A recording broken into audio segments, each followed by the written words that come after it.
Hello, everybody. It's Tuesday night. It's 7 o'clock, and we are live.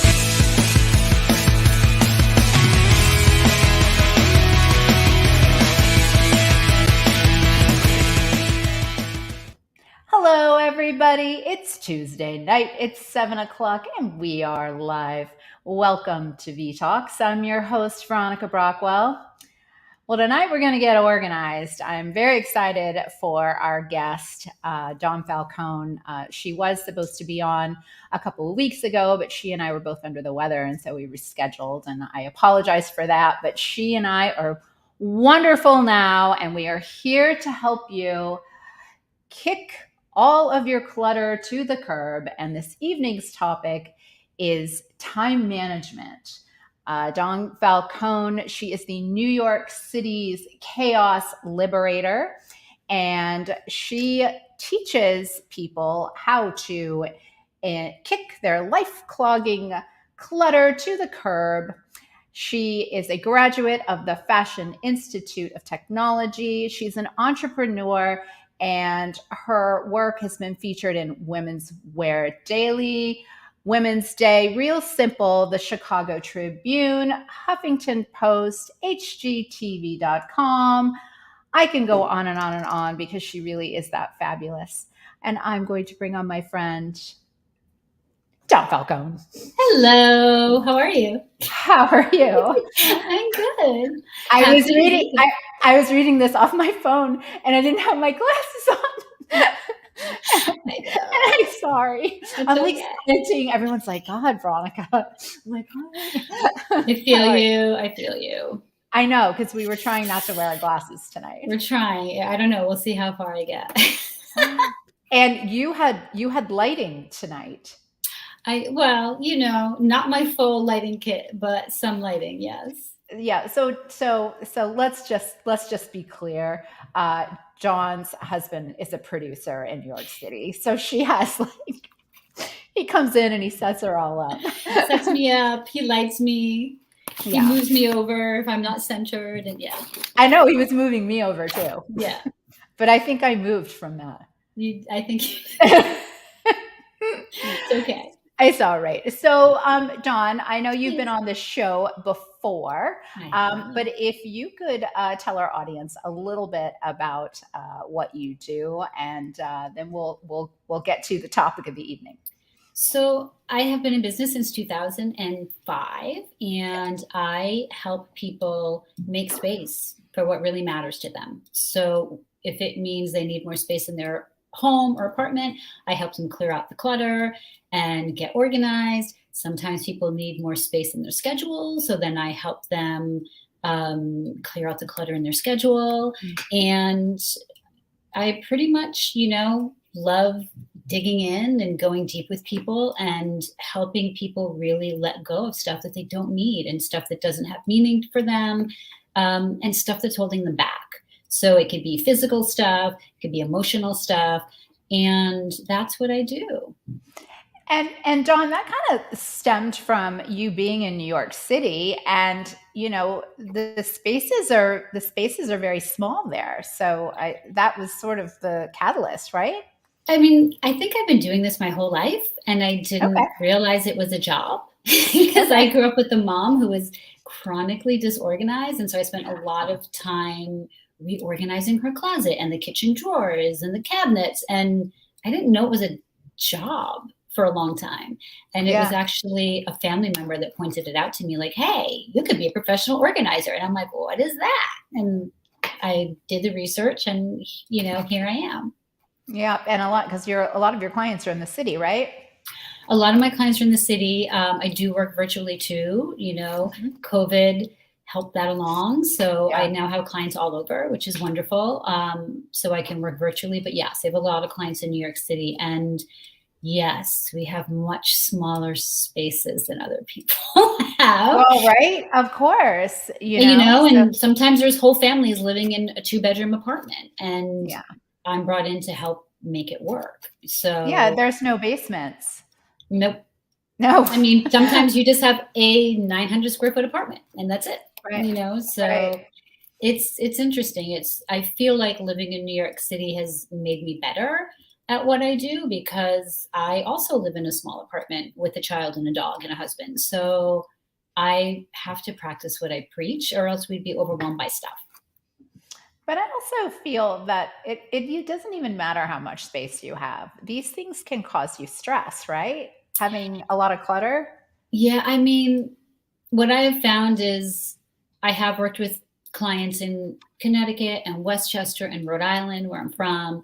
And, bigger spaces, people just fill it. Right. It's just Right. doesn't matter if they move to a bigger space, people will fill it. So I find that, and there's been a lot of studies on this, and I think we talked about this last time, that they've actually now found connections between clutter and it raises your heart rate, and especially in women, it impacts women very differently than men. So women that are surrounded by, there's a lot of clutter in their surroundings, they have a harder time making decisions. Yeah. And it impacts a lot of their well-being. So there is, a benefit to getting rid of stuff that you don't need. And this is something that happened today. I was with a friend and picking up a pair of roller skates. Yeah. Don't ask. It's a new hobby I'm going to pick up. I don't know. I'll be good at it. You're going to be roller skating? Yes. I don't know. Good at it. Through Manhattan? I mean, yeah, not Manhattan. Probably my neighborhood, which is a little more mellow. But I think I'm going to come visit you. I'll come. I just heard today that Rockefeller Center is turning the ice skating rink into a roller skating rink for the summer. Isn't that fun? I love it. I was at a friend picking up these roller skates, and across the hall was this apartment door open, and it was just filled to the brim. And I said, "What is going on there?" And he said, "It's, my neighbor across the hall died, and now she's left all of this for her family to have to deal with." And so I spoke with her niece, and her niece was lovely and completely overwhelmed because the apartment was just filled with all this stuff. And and that's the one thing she said that she's learned from this experience, that she is not going to leave this stuff for her kids because it's just overwhelming. And she has to take 2 weeks out of work to deal with this. And most of the stuff is just going to go. It's going to be thrown out because nobody in the family needs it or wants it. And it made her realize, like, I can't do this to my kids. I have to go through my stuff now and get rid of the stuff that I'm not using, see if my kids want anything now and if they can use it now. And if not, I'm just going to start letting it go because it's really a burden that you put on the family when you're leaving this stuff for them to deal with.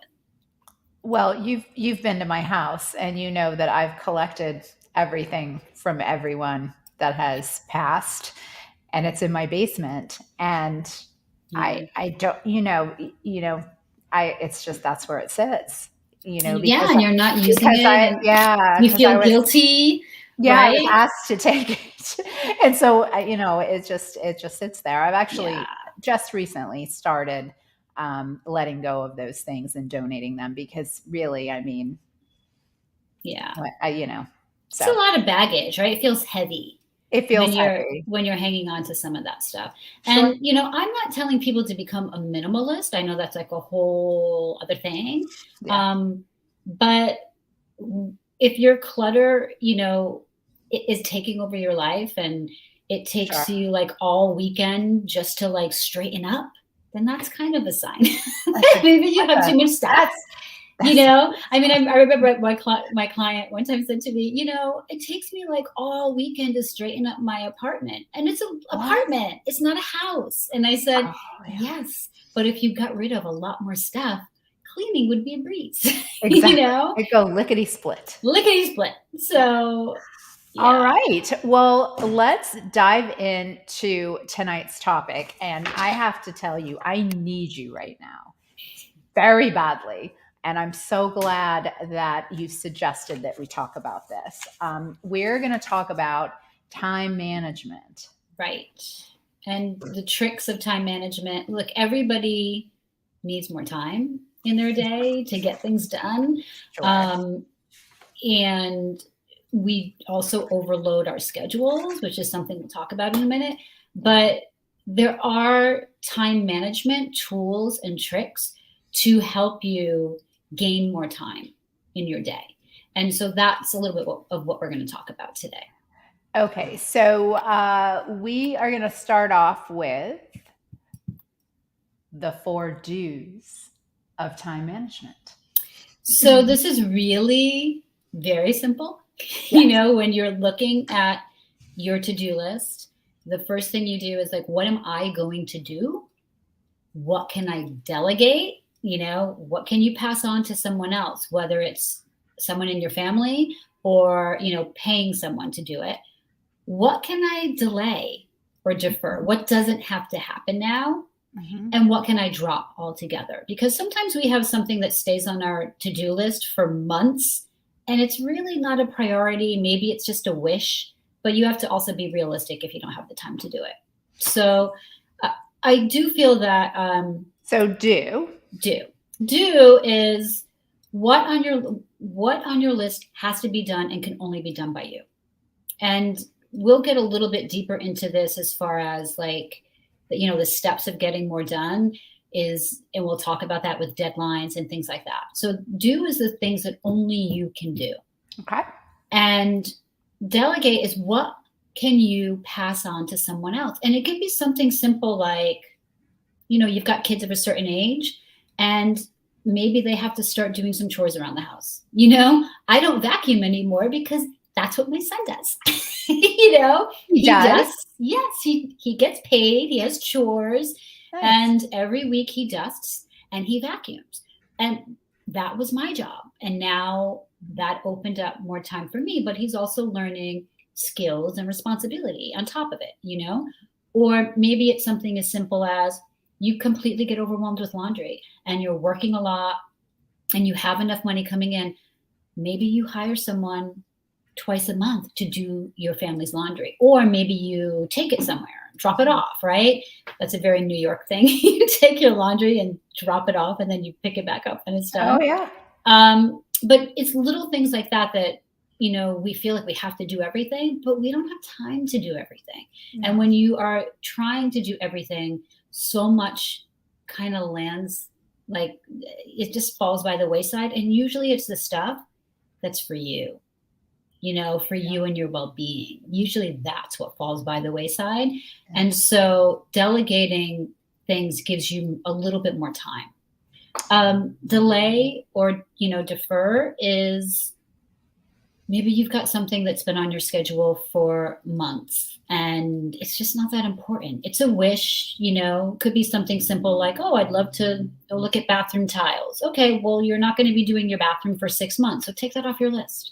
You know, you can delay it until the deadline is closer or until you're really going to, you know, tackle that project.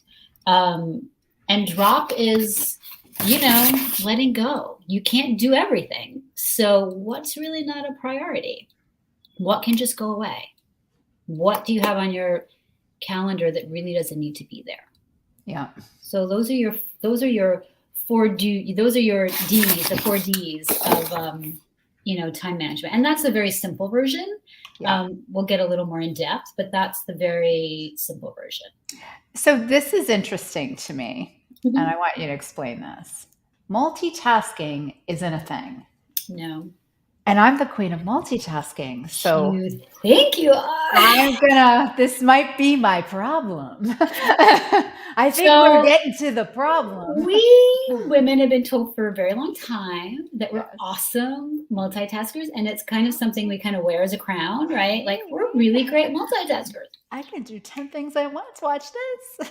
Watch. Yes. Yeah. But here's the truth. There's really no such thing as multitasking. What you're actually doing is task switching, but very quickly, you know? So you'll be like doing one task and you switch really quickly to another task and you switch really quickly to another task. You're not actually doing 5 things at once, you know? So, and here's the bad thing about task switching. When you switch in between all these different tasks and nothing's getting your full attention, Mhm. it can take up to 25 minutes for your brain to refocus fully in between those tasks. Okay. So there's actually been research on this, and research has shown that people get more done when they focus, give your undivided attention to one thing at a time. As instead of doing like 15 things. Plus, think about your nervous system. When you're like really doing all that task switching, what's that doing to your nervous system? Yeah. So, Sure. and I know, because I used to be like, I'm the best multitasker in the world. And then You're I'm so like, funny. oh, Yeah. you're not. I was also very frazzled when I was doing like 15 things, at once, which I really wasn't doing at once. So it's not a thing. Multitasking is Okay. really not a thing. Yeah, well, I'm putting my crown in my closet now, I guess.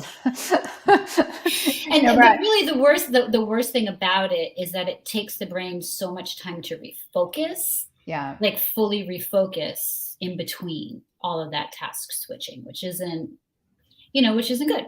So then the things you're working on are not being completed the way that they should be. And again, something usually falls by the wayside when you're doing that. And sometimes it's important details. So no such thing as multitasking. All right. Here we go. Okay. So I actually wrote an article once for Huffington Post called Learn to Say No Like a Man, because I do think that men are really good about saying no and not taking on too much, and they have no guilt about it. Where I feel like when women say no to something, there's all this guilt with it, and we give excuses, and so learn to say no like a man. Part of the reason that people have so much on their schedules and why they're overscheduled is because we take on too much. Someone asks us to do something and we don't know how to say no.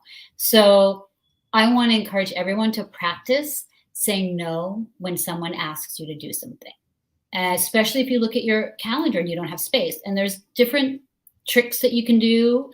If you want to avoid confrontation, someone asks you if you're a mom, and the PTA is like, can you bake something for, 200 cookies for this Friday? And you could just say, oh, let me check my calendar and I'll get back to you. So then you don't have to have the confrontation in person. And then have we done this before, Dawn? Yes. Yes. I had to start doing it. And I was terrible at it at first because I didn't want to disappoint people, and I didn't want to seem unhelpful. And then I noticed, like, my husband, when someone asks him to do something, he's just like, no, I don't have time for that. But thanks. And you're like, wow. Like, where I would give a million excuses. If I was saying no to someone, I'd be like, well, because I'm really busy and, my schedule is really booked till Friday. And then I'd always give this, it's like I'd give people this in because they'd be like, oh, you're booked till Friday? Great. Then bake the 200 cookies for next Friday. And then you're like, oh. So don't give any information. Yeah. You can say, I'll get back to you. And then you email and say, I'm sorry, I just don't have the availability. You can say, you know what, I'd love to, but this isn't a good time. But you can suggest someone else. You can be like, I don't have time to do it, and I'm not a good baker, but so-and-so is a great baker. Maybe she can do it for you. Like, Susie never says no. Pass the buck. Really, I love it. It's just about valuing your time. Sure. Saying no to someone else is saying yes to yourself. Oh, I love that line. It's just saying yes to yourself. So instead of baking the 200 cookies, you have time now to do something for you or for your family. So remember that, taking on all of these things and always saying yes, you're just like depleting yourself. That's my post tomorrow. That's your post? I'm going to make that post. Saying no to someone else is saying yes to yourself. I love that. All right, next one. This one. Tell me about this. Schedule blocking. Oh, so this is a good one. So I just learned how to do this. And some people call it schedule blocking. Some people call it batching. And it is a time management technique. And the whole point behind this is you group similar tasks together. and you set aside a certain amount of time in your day to do them. And this goes back to the whole, task switching and how your brain takes so much time to refocus.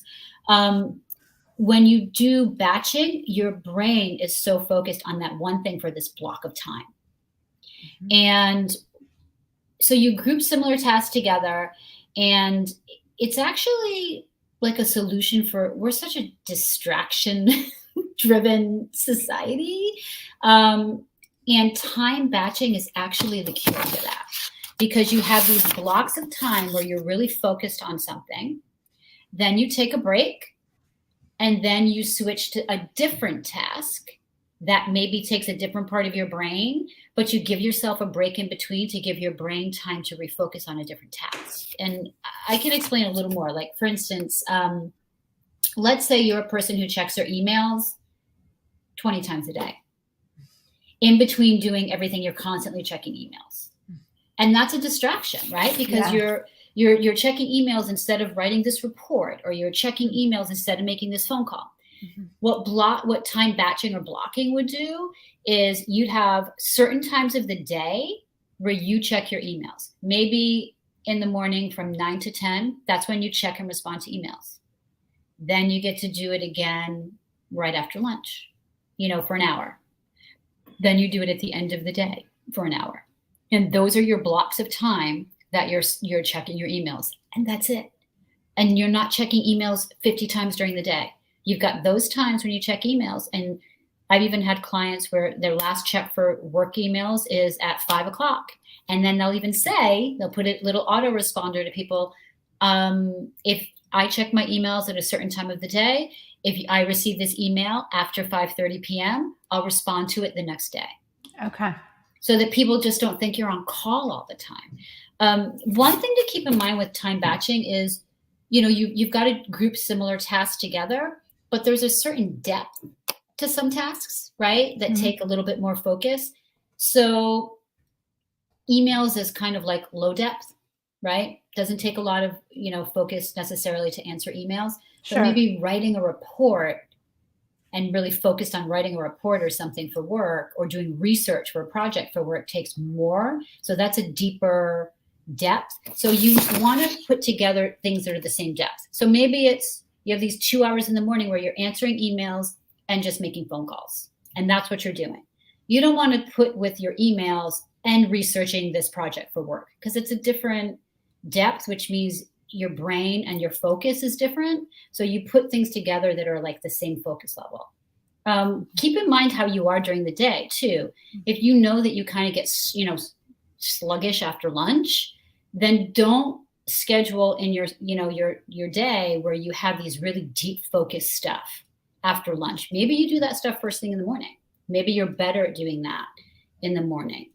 Does that make sense? Yeah. I'm going to show you what a blocking calendar looks like. So I don't know if you can see. Wait, can you see it? Yeah. Uh-huh. So the blue is when they're checking emails. So you see it's like first thing in the morning. And the pink is when they're focused on writing. So this is a client I had who was a writer, and she wanted to write a book, but she wasn't scheduling enough time to do it uninterrupted.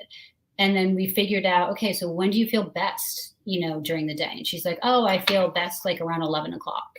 So now her writing goes from, 11 until 1. And then she takes a break for lunch. And while she's eating lunch, that's when she's like answering emails. And then we even have on there like social media, like she's not going on social media all day long. Her social media is a certain time every day. And that's when she goes on social media. And that's when she has to go on social media a little bit for business, but she found that she was scrolling and a lot of it was just personal. Well, and I want to hit that too. While, before we change gears. Yeah. About social media. Yeah. Because that's an issue. It's an issue for a lot of people. The one thing we haven't talked about really is if you really want to have more time, you have to remove distractions when you're trying to get things done. And one of the biggest distractions we all have right now is social media, right? And our phones. Yeah. So how do you relieve these distractions? How do you stop it? Like, well, one thing you can do is not have it on your phone. Or if you have to have it on your phone, not have bells and whistles go off. Shut all that off. Like every time someone posts or tags you on Facebook or Twitter, or like, you should not receive a bell. Yeah. Like, so you should go into your settings, your notifications, and turn all those things off. Turn all those things off. Because otherwise there's no way you're going to get things done. There are programs that you can put on your computer that will actually block social media for certain times of the day. Really?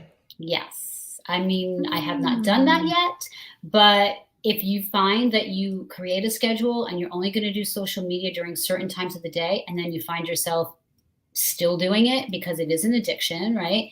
Then you can Google these programs. Some of them cost money. There's a couple of free apps too, and you can actually block, and parents do this for kids all the time, right? You block certain websites. You can do, and you can block them for certain times of the day. You can do the same thing with social media. You can do the same thing if you're going on your computer with Facebook or, Snapchat or whatever the heck Instagram, Pinterest, TikTok. So you can actually put blocks on your computer. So you can only do it during certain times of the day. Okay. So I know with you, it's a little different. But is it? I mean, do I really need to be, because that's probably my biggest distraction, because my business, I have a media company, and it's social media, it's websites, it's all the things that keep me on my devices at all times. And I'm going to be honest with you, the distractions are ridiculous. Like, I'll be like, and then I'll be like, oh, look at those cute puppies that Susie posted. Well, let me comment. And that's so there is clearly personal. There's a couple of things you can do. One, if you are a business owner and you are scheduling social media, you can go through something like Hootsuite, right? Yeah. Which means you're not actually going on the social media, but you can schedule all of your postings.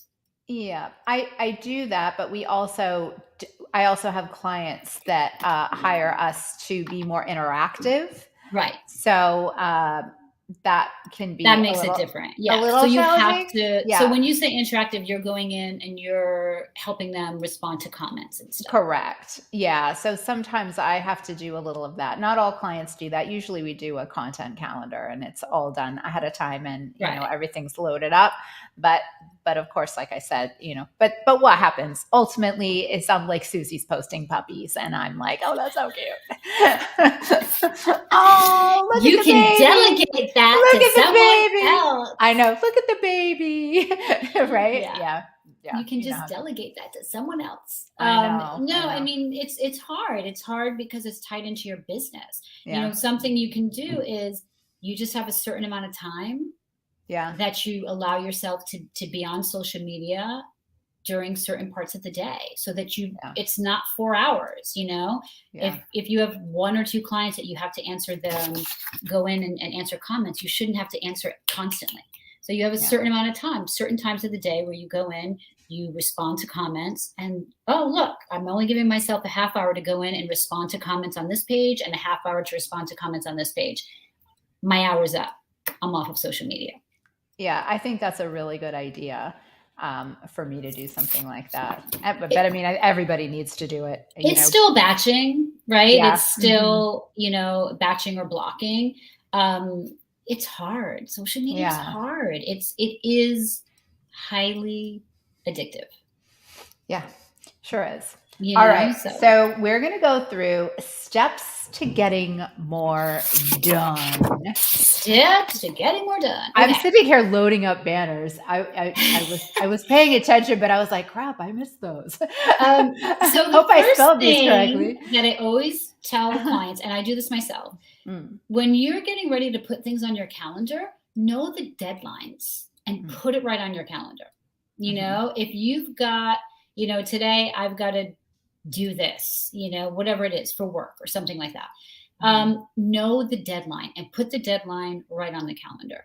I think that that's more helpful because it also helps you prioritize. Like, what's really important? Do you really have to do this today? It's not due for 2 weeks, but this thing is due tomorrow. So maybe this should be your focus. Yes, the other thing is schedule it. Mm-hmm. If you don't schedule it, it's not real. Right. My calendar has everything in there that I have to do, down to like, I need to call this doctor. I need to call this doctor. I need to schedule this test. I mean, I put it all in my calendar so that I know when I'm supposed to be doing, I schedule my time to work on social media. I schedule my time I write cards to my clients every week. I schedule that in my calendar, and I'm very specific. I don't just put down, write my thank you cards to my clients, or I put down exactly who I'm writing to that week. Like, I'm very specific so that, it just helps you stay on track more. Shut off distractions. I know it's hard, but even if you just shut your phone down while you're working on key things during the day, I know people are like, I can't shut my phone off. I have kids and they need to be able to reach me. I understand that, but you don't have to have all the bells and whistles going off every time you get an email, Right. So that stuff you can shut down for certain times of the day and just keep your phone on in case, you get a text message from your kids or something. Establish a routine. Yes. What blocking or batching does is it helps you get into a routine. So you don't just block and batch your to-do lists, right? Your daily to-do list. You put when do you want to exercise? Are you better exercising in the morning or at night? Give exercise a color, and that's, you do that first thing in the morning.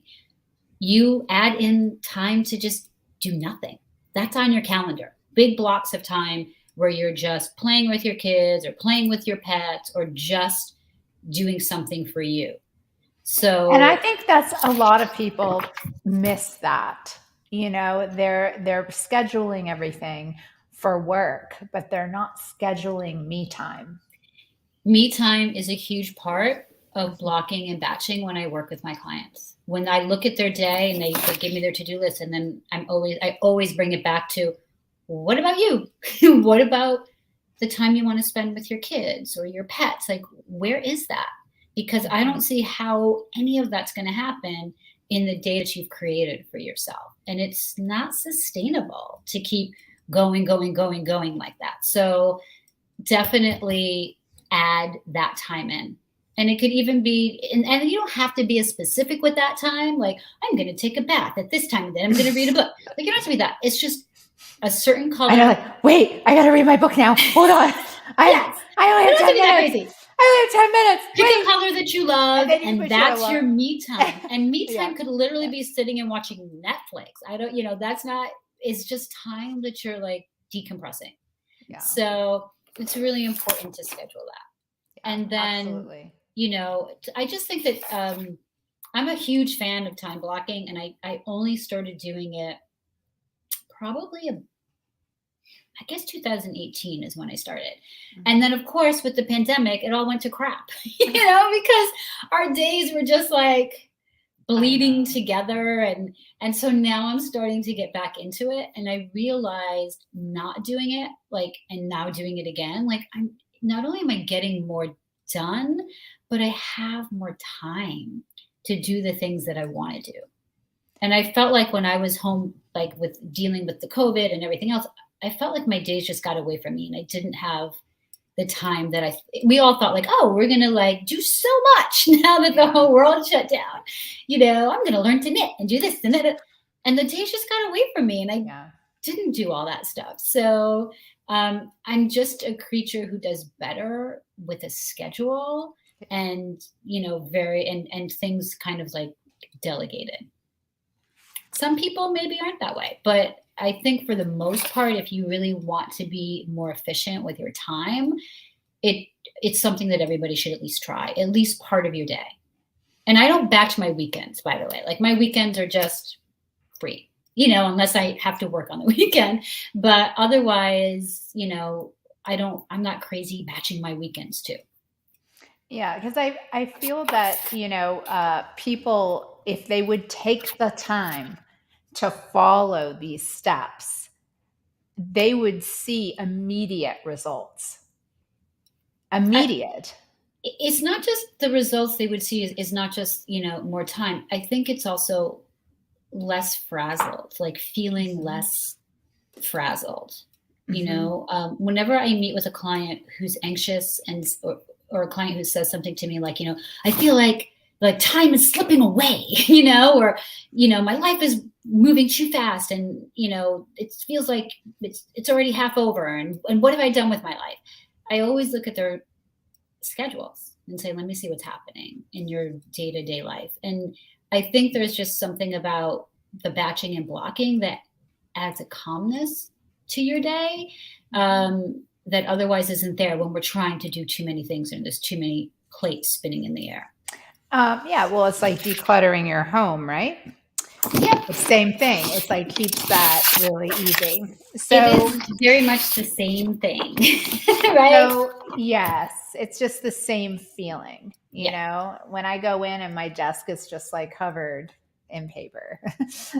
I'm like already I'm stressed. Already. One thing I do want to add when it comes to batching or adding anything to your calendar, I just think it's better to break it down into like more digestible steps. If you put something on your calendar like complete, the PCR blah blah blah blah report, and it's just this big thing, like that feels overwhelming. So how would you do it? I would break it down into what steps actually, need to happen. Conduct audience research, like break it down into the steps so it's not so overwhelming, and put that on your calendar. And maybe, your deadline's a couple of weeks away. Maybe you're only doing a couple of steps each day, but just putting on your calendar, like complete blah, blah, blah presentation or report, like is so overwhelming that sometimes you just avoid it because it feels like it's too big. I can't do it. So break it down. Okay. For sure. Excuse me. That's all right. So we have list and batch your tasks, right? Yep. And so start by listing your goals and your to-dos for the week, right? Yes. Yes. So I break everything down as to what I have to accomplish in a week. And it's important to start listing it. It doesn't take long to do it, but it's important to list it so that you can see what you have to put together. Go ahead and cough. That's okay. I have to cough again. I know, you're like, still have to cough. I'm trying not to cough at the mic. It's all right. I have a weird tickle in my throat. That's okay. So yes, it's important to, and that all falls back to grouping things together that are like the same depth and take the same brain power. Right. So eventually you're not going to have to list everything out. You'll just know. But to start, you may have to list it out. Like, okay, well, I have to make 15 doctor's appointments for my family this week. And I have to, do this. And so you kind of group it together. If you write it all out or, type it all out, you can see what you have to do. And then you can start, okay, well, these two things are very similar. So I'm going to group all of this together on Monday. And, on Monday from 8 to 10, I'm going to do all of my doctor appointments, my phone calls, my follow-ups, check on my prescriptions, call my insurance, because it's all related and it's all the same kind of, depth and takes the same brain power. Eventually, you're not going to have to write it all out first. You're just going to kind of get in the swing of it and you'll know.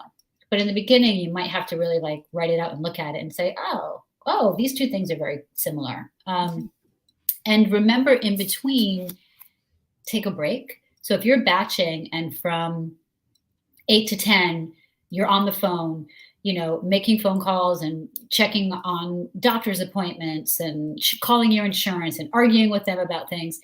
And then that stops and you have something else that you're starting right away. Get up and take a break, because your brain has to kind of get out of that mode to refocus on the next batch that you're going to do. And it could just be a 10-minute break, get up, move your body, have a drink of water, dance, do something.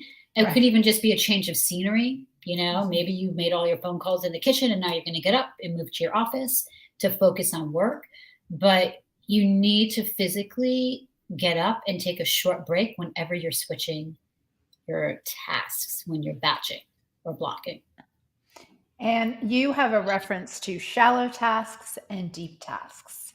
Right. We already talked about that. Like the depth of tasks matter. So, don't schedule a deep task, which is maybe like, maybe you're going on a trip and you have to like really sit down and look at your finances and start looking at the prices of airlines and creating a budget. That's a deeper task that requires more brain power, really, to get it done. That shouldn't be grouped with something like social media, which is like, does not take a lot of brain power, right? So you schedule your shallow tasks, are all grouped together, and then your deeper tasks are grouped together. Right. And then remember, don't schedule deeper tasks or deeper to-dos at a point of the day where you're really tired. Yeah. And not at your best. Like I crash usually. Mornings should be in the afternoon. Some people are very after lunch are like, yes. And I'm kind of like, I need a nap. So I'm not going to schedule deep things that require a lot of brain power from like 2 to 5. I'm just not going to do it because I'm not going to do it well, and I'll have to just do it over. So I'm more of a morning person. So I schedule that kind of stuff in the morning. So then the other stuff can be, later in the day, emailing, stuff like that, social media content and all of that I do later in the day when my energy is a little bit lower. And what are your thoughts on setting alarms? Yes or no? I think it depends on the person. Are you saying setting alarms in between doing the tasks so that like a bell goes off and you're like, this task is now over? Well, when you're doing your batching and you're allowing a certain amount of time, because you could say, I've got an hour for this task, and now it's bled into 2-3 hours. Sometimes when you're doing a deeper task, it takes longer than you think. And if you're really getting into a groove and getting into a zone and you're getting things accomplished, I think that that's okay, especially if the other stuff you have is like social media that's following it. But anything that's like a time suck, like social media, like emails that you can just, sometimes you get lost in emails too. Right. And you find out you're not even you're not even answering important work emails. You're just, emailing friends or, anything like that. I think is a good idea to set a timer for. It could even just be an egg timer, and you're like, okay, there's my hour of social media. Get off. But I'm okay with deeper tasks that sometimes take longer than you think, especially if you're in a group and you're getting a lot accomplished. Because that will just come off of, the next day. You won't have to spend as much time doing maybe some of those deeper tasks later in the week or the next day. But because you're always reevaluating. Right. You're always reevaluating. And sometimes you get more done when you really start batching and focusing. Sometimes you get more done. And then by the end of the week, you're like, whoa, look at all this free time I have now. Right. Oh my God. I don't need to work on the project on Friday because I already finished it by Thursday. And now I have all these chunks of time open on Friday. So that can happen too when you start working in a very focused way. You may be able to get more done quicker, which then means, it opens up the rest of your week, which is just a bonus. Yeah, absolutely. No, I think these tips are so helpful. And when you do your calendar, the one that you showed us, so what platform do you use for that? What's your best? You can do it in any one. I use Google. Our family uses Google Calendars. Mm-hmm. So I just use Google and I just put different colors. You can do all of your different color. Some people use Outlook, and it's the same thing. Like all of the calendars work pretty much the same. When I first started batching, I was actually printing out calendars because I had to like write, and like it just wasn't working until I was like handwriting it. But I don't have to do that anymore. Now I just put it on my Google Calendar and colorize it and block off certain things. I still have this giant calendar that I write on my desk, the big, huge ones you get from Staples. And usually it just ends up being a doodle pad, right? It just ends up being a doodle pad. For the longest time, I still had a paper calendar. Like I still would go buy my date planner. I have one. Yeah. I have one still. And then I just stopped using it. So me of all people. I know. Me. If it works though, some people still have to write things down, and that's okay. You can print out a weekly calendar and batch it yourself if you really want to, and color it in with color. I just used colored pencils when I was doing it, or I do different, but I don't need to do that anymore. I'm just using Google now, and I have done it for clients in Outlook as well. Yeah, I love it. So Dawn, you actually you can help clients virtually, right? Yes, I can. Okay. So I can help. I've done a lot of calendar batching virtually. Clients will share their calendar with me, give me access to their calendar. So I go in and I research it and I try to see like what's working, what's not working. And then together we do a Zoom, and I then create, a new calendar for them. We create the colors, and then we try it. And then we'll do a follow-up session, usually like 2 weeks later. And then we see what we can tweak. Nothing is set in stone with this. And that's something that everyone should know. Like, you experiment, you see what works, what doesn't work. And you can do things around, move things around, and like anything else in life, sometimes you'll be in a groove and batching will work great for you. And then of course, something unexpected happens and everything, is up in the air for a while, and that's okay. So it's totally adjustable. You can do it and then fall off the wagon and then get back into it again. So it's not, a big deal. And I just think everyone should just try it at least for a couple of weeks to see if you're finding not just that you're getting more done, but that you're opening up more time in your day. I can't wait to get to it tomorrow. Actually, I'm going to start my day with it tomorrow because I definitely need this. I have so many distractions, and they're by my own doing. It's totally fixable. Most of our distractions are I can fix this. Most of them. Yeah. So we can go. Oh, yeah, go ahead. Oh, no, go ahead. Oh, there's one thing I want to talk about, but I don't know if we're going to have time, but it's something that I just started doing called the Kaizen Way. And it's not, I think it could be considered a time management tool, but really it's more about the art of making very small changes over time, like tiny changes that become these steady steps that build to something bigger.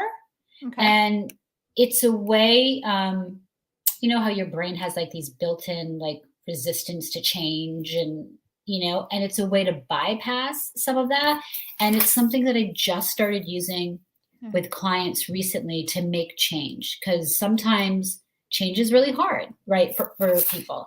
And it's really like, it's kind of like small rewards lead to big change. Like, here's an example. I had a client who said that she had no time to exercise, even after we batched her calendar. She's like, I have no time in my day to exercise. And so I said, okay, well, what do you do at night? Oh, my husband and I, watch, TV shows. I'm like, okay, are you watching it on Netflix, or is it a show that has commercials? Oh, they have commercials. How about if from 8 to 9, whenever there's a commercial, you exercise? She's like, oh, but that's like 4 minutes. I'm like, yeah, so what? For 4 minutes, you exercise. What do you want to do? Do you want to do plank? Do you want to do? And she's like, oh, I have a treadmill in my living room. Okay. So for 4 minutes, every time there's a commercial, you get on and you walk. And she started doing that just during that time. And she laughed about it. She's like, this is ridiculous. Like, it's literally 4 minutes. But guess what that adds up to at the end of a night? 40 minutes? I don't know. And guess what it adds up to at the I don't know. end of a week? It added, like, I think initially it was about within that hour. Well, like 10, 15 it was like 20 minutes. Right? 20 minutes. It was 20 minutes, but that was 20 minutes more than what she was doing. And she did it every single night. Mm-hmm. And then she realized, I feel so much better when I'm exercising. Oh, yeah. And I lost weight, and I don't even know, I wasn't even really trying. And so that's what the Kaizen way is. It's these little tiny baby, almost laughable little steps that kind of pushes against resistance. And over time, if you're consistent and steady, it makes change to the point where now she's exercising in her day because she realized I feel so good. She found time. Yeah. Right? Yeah. So it's just these little baby steps, and it could also, lead to, I feel like it's part of time management in a way, especially if you have resistance to doing something. It's a good way to try little tiny steps. I have a friend who is a trainer, and she, uses examples of while the water's boiling in the kitchen, she's doing squats and resistance exercises on her kitchen island. In between, like you can watch water boil, or you can work on your, biceps. Exactly. Glutes, that's the Kaizen way. Yeah. That's basically what it is. Like while you're doing little tiny things, in between. And I don't really call that multitasking because the water's boiling in on it all by itself.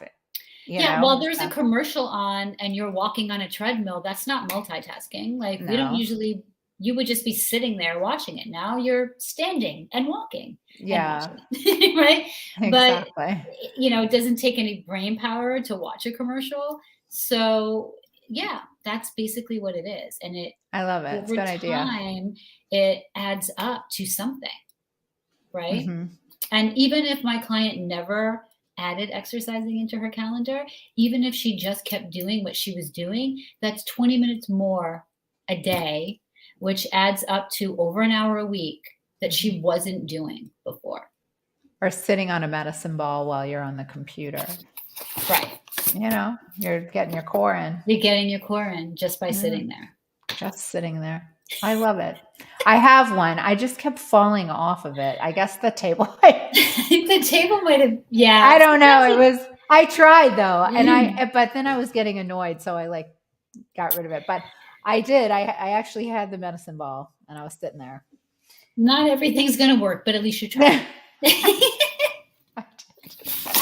Gave it a try. So what will we find when we go on your website, thechaosliberator.com? Well, you will find a beautiful website that was designed by V Media. It's very pretty. I love the colors. It is such a beautiful website that Veronica and her team designed for me. So thank you so much.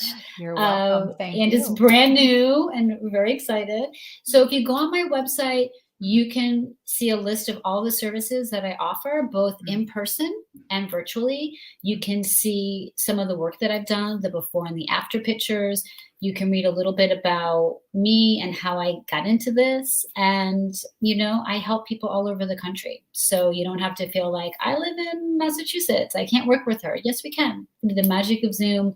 I did virtual moves for people during the pandemic.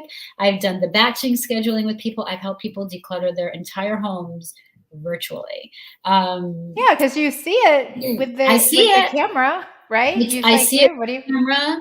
Set it up, right? I create the same thing I do for my clients in person. I create an actual step-by-step action plan, and then we work on the plan together. We create a Zoom. I'm like, okay, this is what we're going to do today. Here's your 5 steps. Go take an hour and then I'll check back in, so those are the kind of things that we can do virtually. Yeah. It's a fantastic idea because people are not very organized, I've found. Right. And some people still are not comfortable having people come into their home like they were before the pandemic. So, you still get you get a lot of support, you get my expert advice and I kind of cheer you on, but we're just not in person. And look how wonderful this person is too. Aww. I just love you. You're just such a wonderful energy, and I'm blessed to have you in my life, and you're so smart. I feel the same about you. Love you, V. All right. Well, if you would like to learn more about Dawn, you can go to the chaosliberator.com if you want help getting organized with anything in your life, no matter where you live. She will Zoom with you, and she will also come see you in person within, I don't know, you're in New York City, so how far out do you go? I mean, I go the surrounding area, Westchester, sometimes Connecticut. When I am visiting family in Rhode Island, I can do Rhode Island. And then I also have some clients in Pennsylvania. Because we spend some time in Pennsylvania in the summertime. All righty. Well, we are coming up on the hour. Thank you so much for being on the show. I know I'm going to have you back. I always have you back because I love chatting with you. Thank you for having me. All right. You have a wonderful evening and love to the family. Yes. Same. All right. Bye, honey. Bye. All right, everybody. Thank you so much for tuning into V Talks, and I hope you enjoyed your lesson with Dawn Falcone, the Chaos Liberator. And I don't know about you, but tomorrow I am going to get busy and get organized, and I can't wait to get started. So anyway, we will see you next Tuesday night at 7:00. We'll have another guest, and I hope you guys have a great evening. All righty. Bye-bye.